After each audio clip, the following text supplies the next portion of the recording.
Welcome back to Bariatric Past, where we have real conversations about weight loss, the bariatric journey, and the mindset shifts that come with it. If you're new here, I'm Jatoya, and this space is for people navigating any weight loss journey in real life. Let's get into today's episode.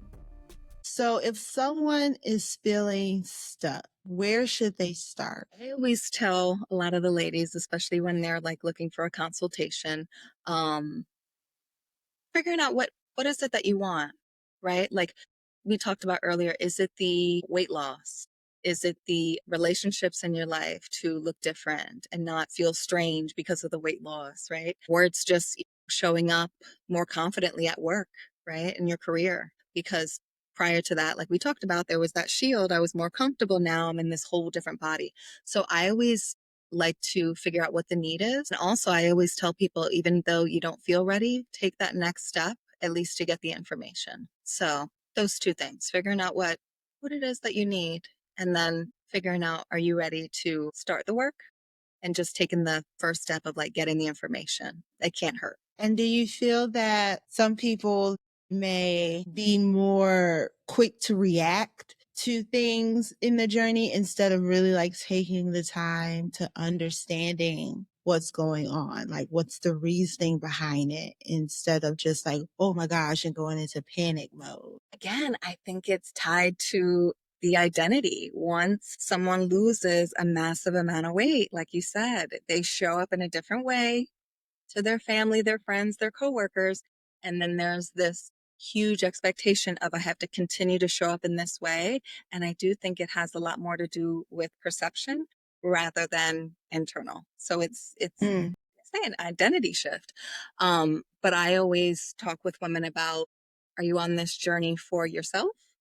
Or are you on this journey to show up as far as like outwardly? Because those are two different things. So until we get to the emotional aspect and figuring out that confidence, that self-sufficiency, healing past, experiences, traumas, things of that sort, we have to go there before we can talk about the weight gain. The weight gain is a very small piece, and we're going to get there, right? And you're going to maintain that weight, but we have to do the work before that, if that makes sense.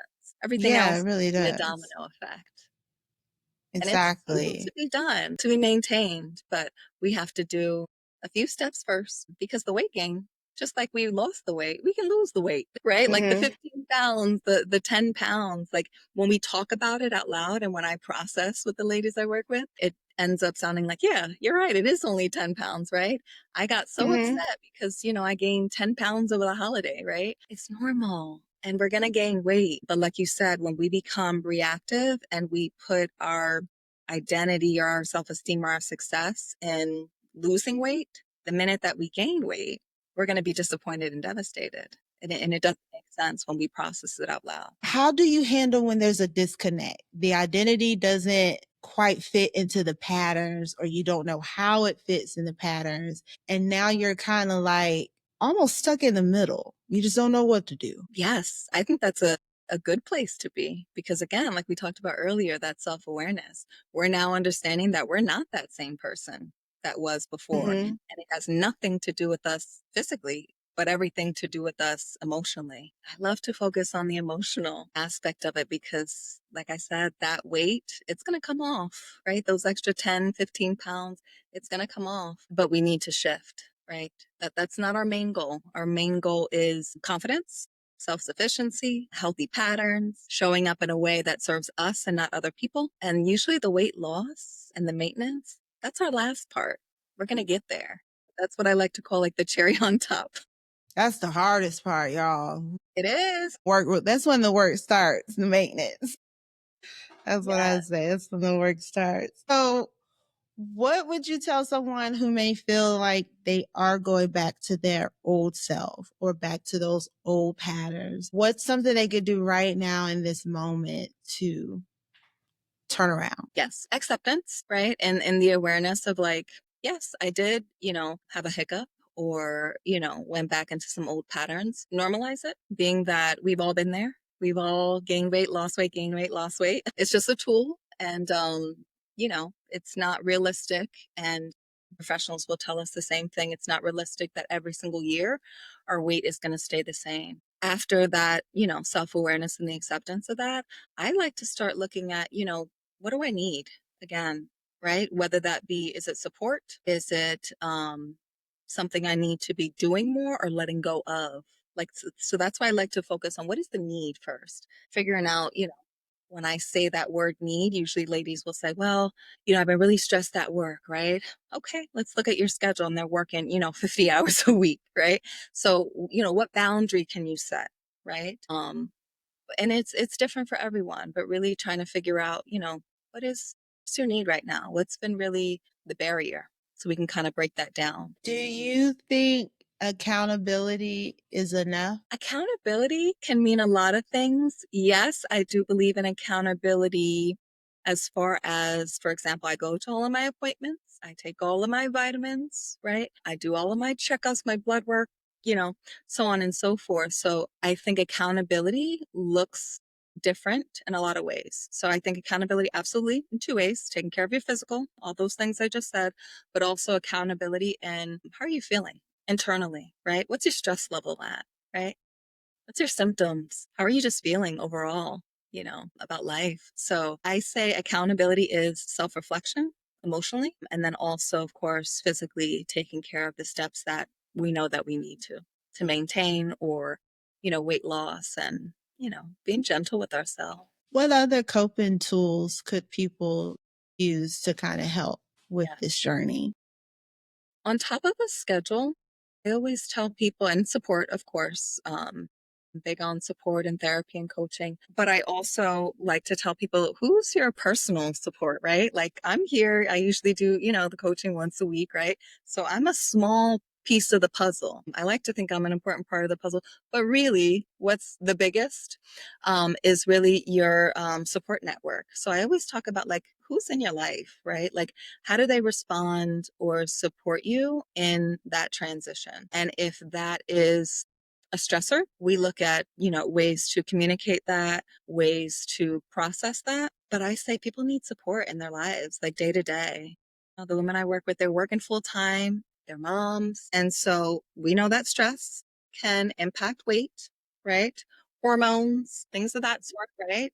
I have a lot of women that I work with that, are on birth control and things like that. They had their children and that can cause weight gain and things like that and hormonal and mood shifts. And so I like to break it down and who can you use for support, right? Coping skills are great. I want you to have, and we work on that, practical coping skills, but also I like to look at who's your support first, right? If I tell a woman, I want you to, go outside and do 3 days a week walking right now that the weather's nice, but they have, 4 small children at home and a husband where there's, maybe some interpersonal, conflicts. We break it down. What support do you need to be able to do those things to take care of yourself and self-care? And then from there, we tend to go into a self-care plan that looks different for everyone. So I really like to focus on support first. Yeah. And I think that's what helps the long term aspect of that consistency because you just need someone there, y'all. We bring people into our routines, if that makes sense. Mm-hmm. Yeah. Just like, with my family, like a big part of coping, right? People are expecting me to say, go out and run a jog, right? I want you to do all those things, right? Endorphins and all of those things. But we also need to be practical in scheduling, right? The only way that we can maintain long-term success is to have a routine. And part of that routine is having the people in our lives, day-to-day lives, be on board with our new routine and our new transition. So I have a lot of conversations with the ladies I work with about that and how they can, get that support so they can do the self-care that they need. Because I have it with my best friend. We work out we work out together over the phone. So she's at her house, I'm at my house, and we'll pick a YouTube video or whatever we're going to work out together and we'll just be on the phone while we're working out. I love that. Like, it's just that accountability piece of, okay, we're going to stop and work out. We're usually on the phone anyways. Like we're on the phone for hours and hours. All right, while we're on the phone, yes, let's do our 45 minutes, get it over with. Yeah. And like you said, because it's now part of our schedule, it was like, oh, well, today I got something to do. So do you want to do it earlier? Do you want, like, I'm still trying to be more intentional, making sure like I keep up with that Yes, that appointment of accountability, working out. absolutely accountability partner. I started, with the workshops for the women that are post bariatric surgery. But yeah, I think having an accountability partner like you and I, it's great that we have people in our lives that are supportive. However, I meet a lot of ladies that they don't have that support, right? There's not a best friend they can, say, hey, call me, fit me into your routine, hold me accountable if I'm not working out or that sort of thing. So really I'm their main support, but I also tell them there's more, right? There's more support that's out there. You're going to want to meet these ladies that have been through the same experience. You're tired of hearing my voice, but yeah, I think support is so important. And like you said, having somebody that can hold you accountable. Has she had the surgery? No, so my bestie, she did not have the surgery. She's on a GLP-1, but that's it. And even that, like supporting each other's different journeys, but also there are some things that we overlap, and just being there for both of us and where we are, it changes it. It makes a difference. It really Absolutely. does. Yeah. And the GLP ones, I've been on a GLP-1, post bariatric surgery. That's another thing I tell the ladies too. That's not a failure. It's another tool. It's all tools, just all It's all tools, y'all. tools. It's all tools. So, but What is the surgery? It's all just a tool, just a tool. yes, yes. I invite ladies that are on the GLP-1 to the workshops too. Anyone that's had, massive weight loss or, struggling for, many, many years like myself that, there's different ways that we can Mm-hmm. relate. But like you said, it's all a tool. Yeah, Same, because at same the issue, end of different. the day, you had some lifestyle stuff going on where you got to the point where you needed a GLP-1, and that still needs to be addressed. It's still not going to go away just because you're on Wegovy. Like, you still need to do some layers and some digging too. And being that yours is not as long term is even more important for you to go Yeah. ahead and get healed before that shot start working. Yes, absolutely. Yes. And figuring out what you need, right? They still have to do their work because, we Yeah, have it's a not a tighter permanent restriction. thing. Yeah. Yes, yes. It's all tools. That's why I say the mental aspect and our, mental shifts, Mhm. that's gonna be our first, task on hand before, we get into those things. Before we jump back into the episode, I wanted to tell you something really special we've been building. Echoes of You Wellness Fest. And it is happening September 19th at the Kroc Center in Atlanta, Georgia. This isn't just another event. It is a space for real people navigating wellness, weight loss, healing, identity shifts, movement, confidence, all of it.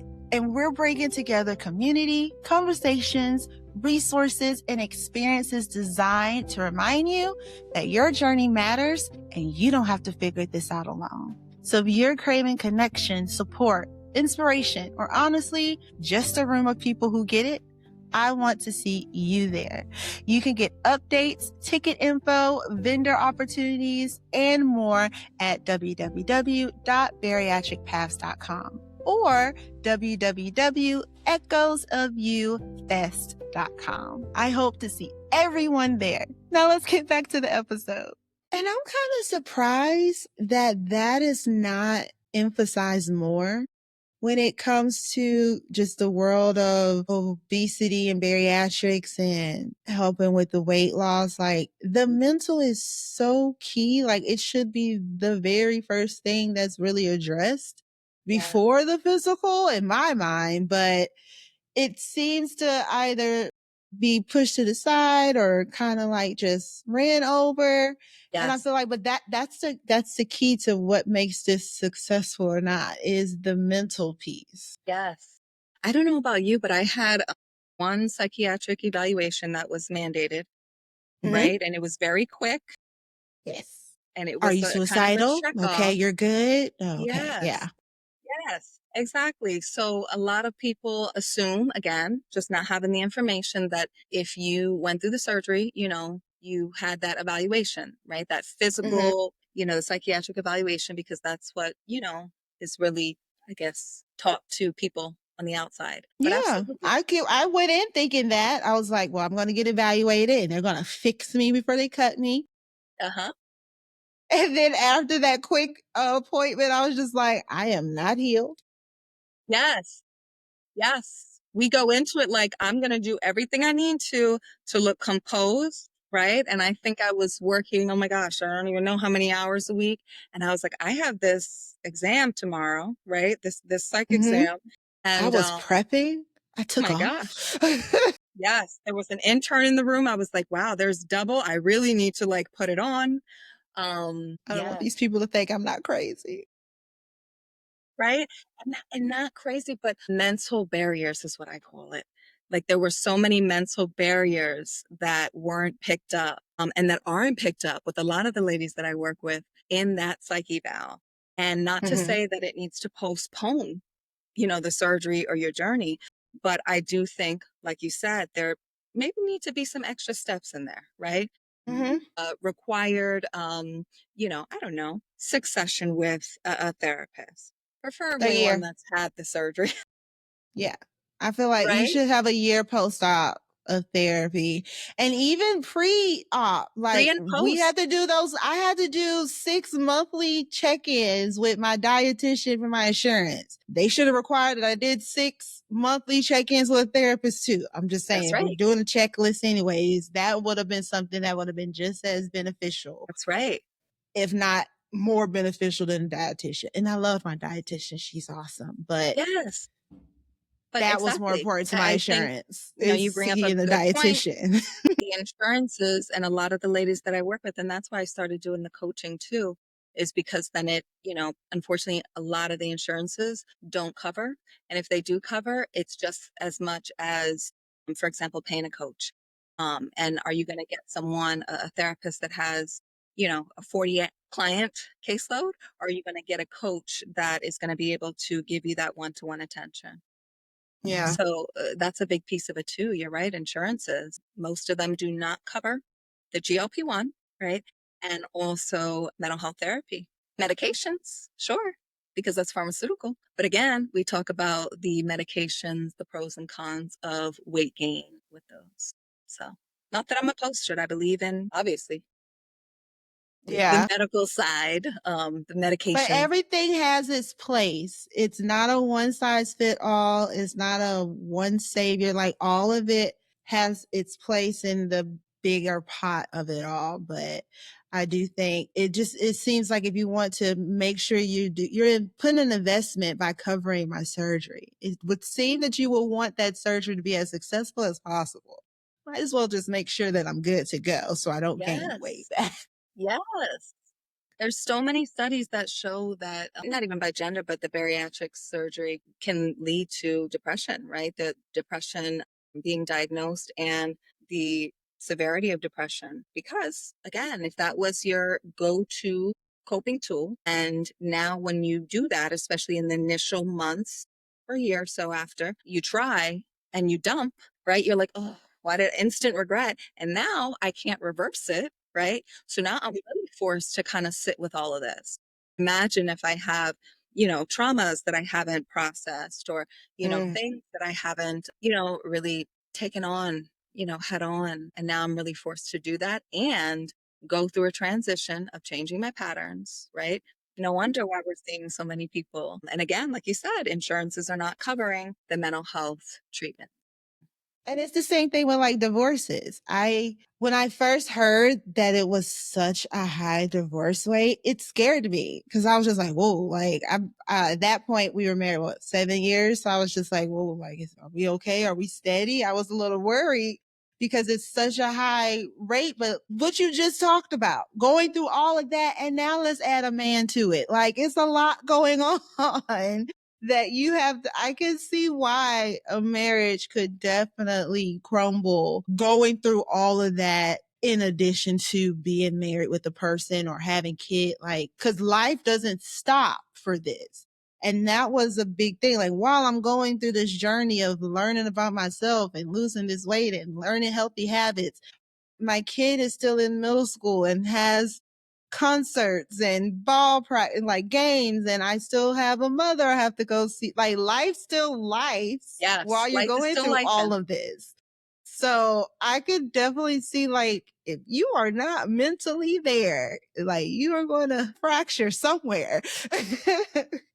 And now that you took your coping mechanism of food away, And it's not reversible. and And it's I not keep getting reversible, now sick. you're really searching for something else. And we just Right. pray it's not an addiction transfer because that can Again, be a thing right? too.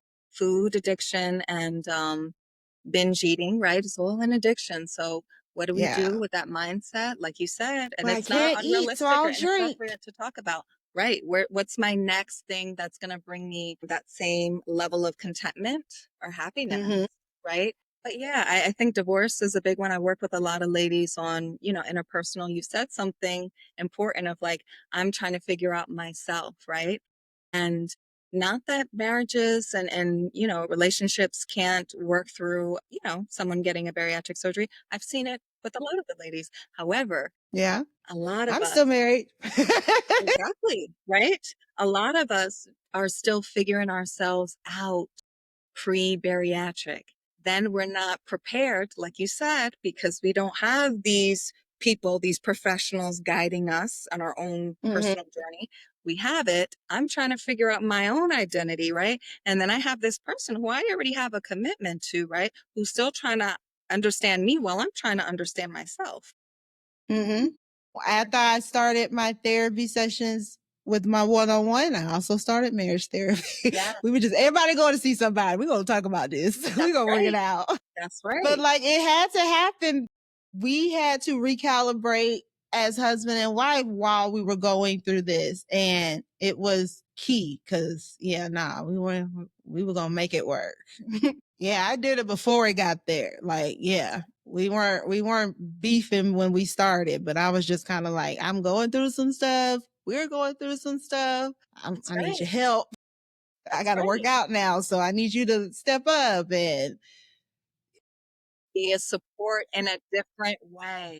yeah, what support looks like now for me. And then the trust factor, because, now I'm smaller. Is it okay for people to open a door for me? So all of that has to be talked about, guys. Right? Trying to Yeah. figure it out. Yeah, I see that's like, oh, look at me, look how, and my husband's like, cover up. What are you doing right now? We're married. I was like, oh, I just want to show my legs. Sorry, too much legs.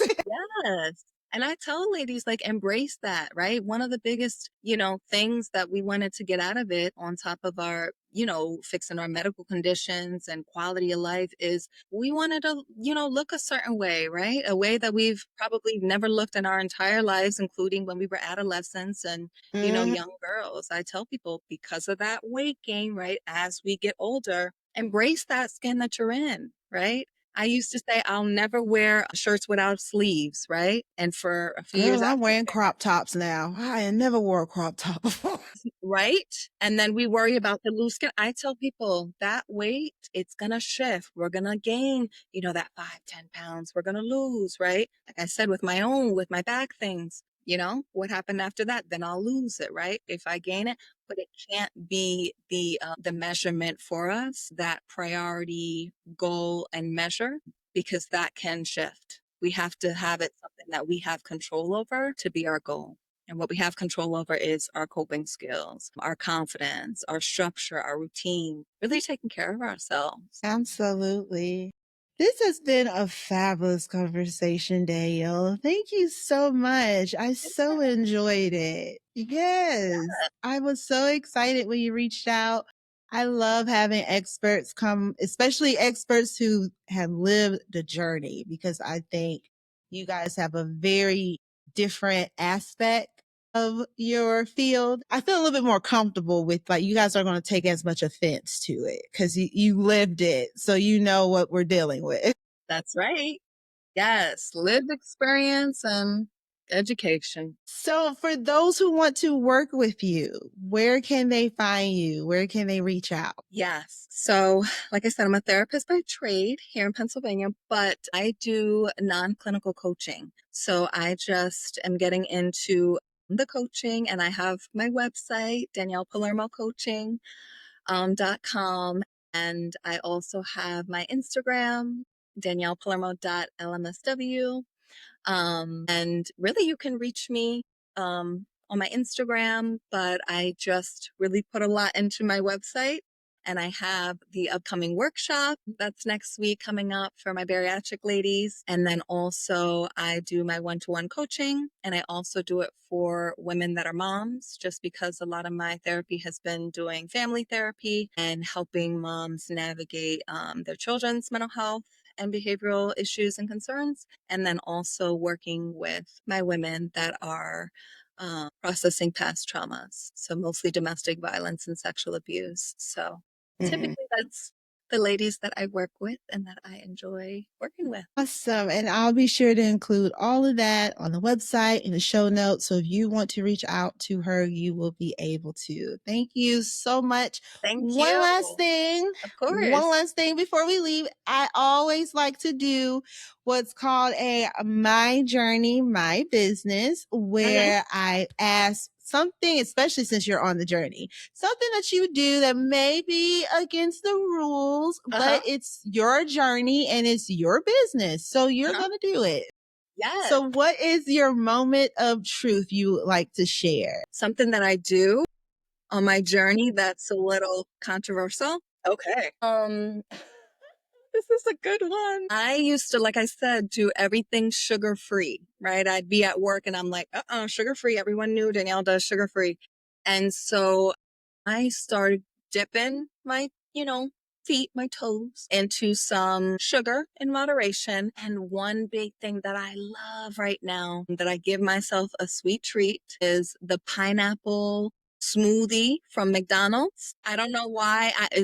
I'm sure I had it pre surgery, but I had it recently because I was taking a break from the Dunkin' Donuts zero sugar energy drinks. I don't know if you had them. Yeah. They're great. Yeah. However, I know that it's not made with real sugar, but I love it. And it's a good sweet treat for me every so often. Yeah. So, Yeah. Just a pineapple little sugar. McDonald's Just a little. smoothie. Just a little bit. Yep. So that's a good one. I like that. Thank you so much. I am still sugar free, especially with my liquids, because I'm really good with the sugar free, but I do have like a threshold for my food. Like it can't go above like 10. So you're on the opposite end. You're wanting like the cheat kind of meal where I'm like, give me a little sugar treat. Okay. Yeah. Gotcha. So it's like if I do have it'll be like a little cookie or something, but I have a threshold. So if it's 15 or below, it's my threshold for sugar. But yeah. Okay. That's and good. there are cookies that are below that threshold. Yeah, finally. There sure are. Yes, Or absolutely. just have less. When I see like it's too, I'm like, oh, okay, I can just have one. Yes. Yes. And making sure that your protein is in there, because that's when we usually want to eat the other things. When I notice I'm not having my protein. Yes, that's true. That is so true. And If our I'm low on hunger, protein. appetite, our hunger hormones change as the years go on. Yes. Yes. So you want to make sure that, you're getting your protein. It doesn't need to be protein drinks. And that's the thing. Like for me, my stomach, I can eat meat and I can handle meat a lot better now, but I felt like I did lean a lot on the protein shakes and things because it was just easier for my stomach to handle. Yes. So it's almost kind of like now I do have to retrain my body in eating meat and being okay with the meat. And doing it in the crock pot, because then it breaks it down and it's soft and it's tender and it's not so hard on our stomach, right? Like, so I do a lot of crock pot. I love a good crock pot. So easy. Well, thank you again, Danielle. I really appreciate it. You have to come back. We're going to have to come back and have another one because this was really good. Thank you. No, I appreciate it. Thank you for having me. Okay, Bariatric Paths family, it's officially time. I am so excited to finally announce Echoes of You Wellness Festival, a brand new in-person wellness experience happening September 19th 2026 at the Salvation Army Kroc Center in Atlanta, Georgia. And listen, this is not one of those perfect wellness events where everyone is acting like healing is easy. This is going to be for real people, real journeys, real struggles, and real growth. Whether you're post-op, pre-op, no-op, rebuilding your confidence, trying to find yourself again, or just learning how to take care of yourself for once, this space is for you. We're bringing together wellness, community, movement, vendors, conversations, resources, and people who truly understand what it feels like to fight for your health and your peace. Because healing isn't just physical. And honestly, a lot of us are craving connection with people who get it. We get it, right?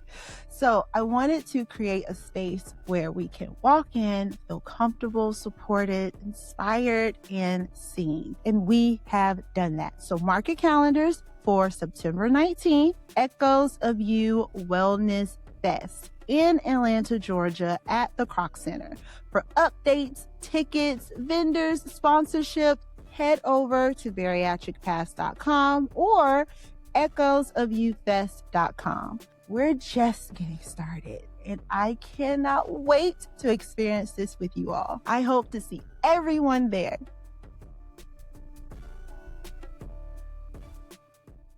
This episode may end here, but the journey doesn't. Parallel Paths is the Bariatric Paths membership for people who want continued support, real conversations, and connection beyond the podcast.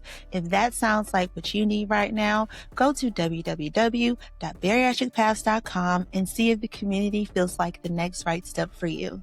Remember, your journey is yours, but you are not alone. Go out there and crush it. Bye.